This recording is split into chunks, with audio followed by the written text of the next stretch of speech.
Welcome to more scary stories by Steph. Turn down the lights, get cozy, and listen to my latest tale. Don't forget to like and subscribe so you always know when a new video comes out. Have you ever stared into the shadows and thought something was staring back at you? Some people say they see a shadow with a hat on, others just catch glimpses out of the corners of their eyes. I grew up in a house built before the 1900s and never really gave them any thought. Not until the night I saw the shadow of a woman standing in my bedroom door. I remember the terror of calling out to my mother and realizing it wasn't her. As I reached out and turned on the light next to my bed, there was no one there. That was when I began to pay more attention.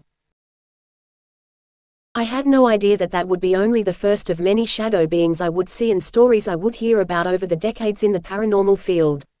That one cheeky shadow bastard, as Caspersight would call him, who I saw pop up and down in the bottom of my bed only early last year. Though I did learn, they seem to disappear when you ignore them. Apparently, they crave the recognition. Once you realize they do exist and begin to watch everything you can about them and read whatever book was written about the subject, it seems you've given them what they want and may just start trying to watch you too.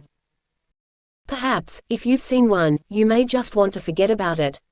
Unless you're prepared for the fact that what you search for might come after you. Did you know there was a theory that when you wake up in the middle of the night, it's because your brain is perceiving that someone is watching you and wakes you up? Well, what if that is true?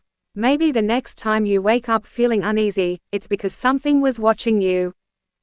You may want to do what my daughter and I do, as well as many people who are sensitive to these things do: sleep some twinkle lights on. Or maybe a nice Himalayan night crystal light. I remember my father's mother and father's house, when I was watching TV with him and thought I saw my brother come behind my grandmother and put his hand on the chair. I turned to say hello, and there no one was there. Apparently, my grandparents had seen the same thing and told me to just ignore him. That gave me a chill up my spine. Perhaps it was a superstition from the old countries their families had come from. I worked on a case where a family and their friends told not only me but members of my team they had seen shadow people not only in the house, but in the yard.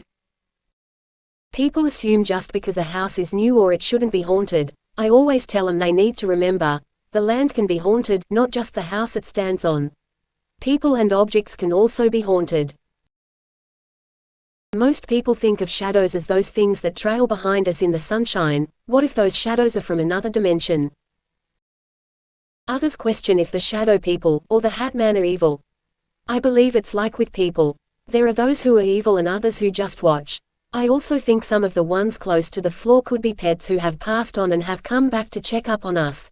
Who really knows? We won't know the truth until we see the other side for ourselves. I believe the fact that people have reported seeing these beings, or again, shadow bastards, which some of them really are, forever. It gives validity to the stories. It seems that every year, more people are coming forward with stories, and some even with photos of some of these beings. If you've heard any stories about shadow people, please feel free to leave them in the comments. I'd love to hear your stories about shadow people. If you're interested, research the subject and look up movies on shadow people and the Hat Man. I hope you enjoyed tonight's story.